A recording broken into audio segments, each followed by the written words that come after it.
Hi guys! Isang mapagpalang araw po sa ating lahat at welcome back to my YouTube channel. So, kumusta ka po kayong lahat at sana ay nasa mabuti po tayong kalagayan kung saan man po tayo naroroon.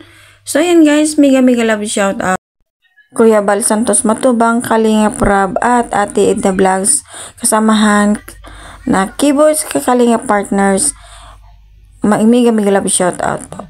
At sa aking mga kasamahan sa Kalingap Watchers, mega love shout out po to everyone. Kari-pari actors, mega love shout out din po. So ayan guys, no, ay ito nga ay malapit na ang kaarawan ni Carla. Pero ito ay naging busy ito dahil nga ito ay may exam ito si Carla. So may extend ang kanyang birthday dahil nga sa kanyang exam. So, mas bigyan ng priority ang kanyang pag-aaral dahil nga sa kanyang exam. So, ito nga guys ay malamang na gaganapin ang kanyang birthday pagkatapos ng kanyang exam. So, ayan guys, to at napakahalaga ang kaarawan nito dahil ito nga ay debut ni Carla.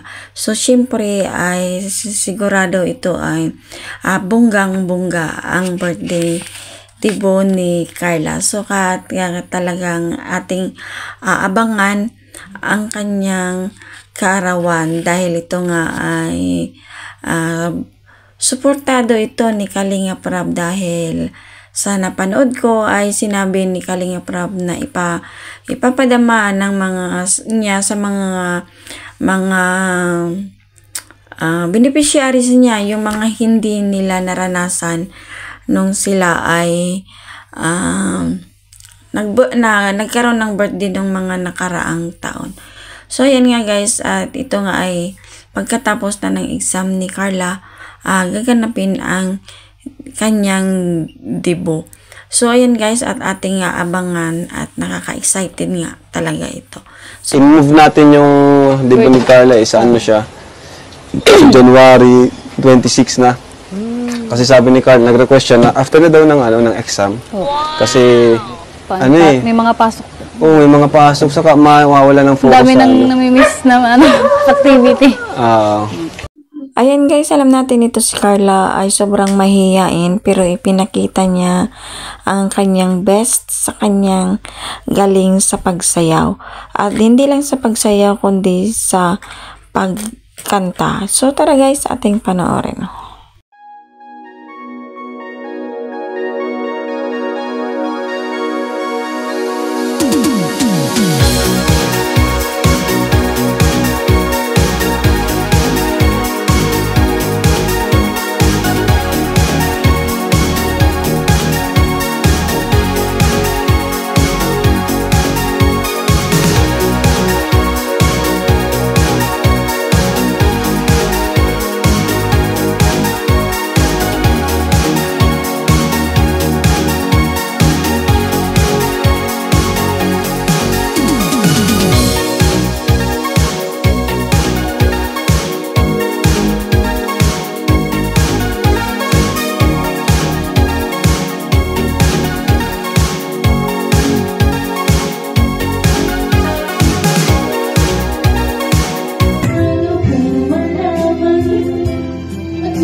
Honey, my love, so sweet.